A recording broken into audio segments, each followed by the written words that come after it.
ঈদের খুশি মিলল না, ফিরে এলো ৩ সন্তানের লাশ। পিরোজপুরের এক মায়ের চোখে এখন শুধু অন্ধকার।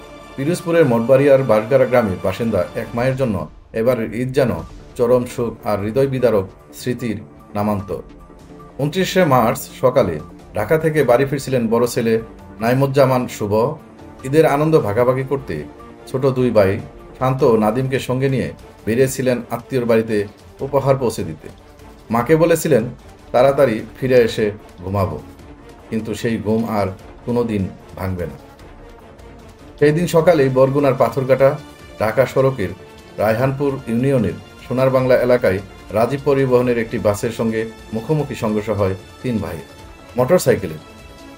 ঘটনাস্থলেই মারা যান ৩ ভাই, শুভ, শান্ত ও নাদিম। তাদের পরিবারের পক্ষ থেকে জানা যায় ৩ বছর আগের এই রমজান মাসেই পানিতে ডুবে মারা গিয়েছিল পরিবারের আরেক ছেলে। একে একে ৪ ছেলেকে হারিয়ে আজ পাগল প্রায় এই হতভাগা মা।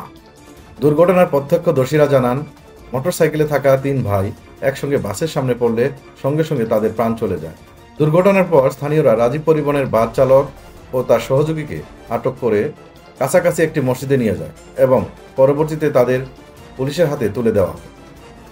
বরগুনা পাথরঘাটা থানার অফিসার ইনচার্জ ওসি মোহাম্মদ মেহেদী হাসান খান জানান, নিহতদের মরদেহ আইনি প্রক্রিয়া শেষে পরিবারের কাছে হস্তান্তর করা হয়েছে। এ বিষয়ে আইনগত ব্যবস্থা প্রক্রিয়াধীন। একটি দুর্ঘটনা এক পরিবারের ৪টি দীপ্ত জীবন কেড়ে নিল। যেখানে ঈদের আনন্দ হওয়ার কথা, সেখানে এখন কান্না আর সুখের ছায়া।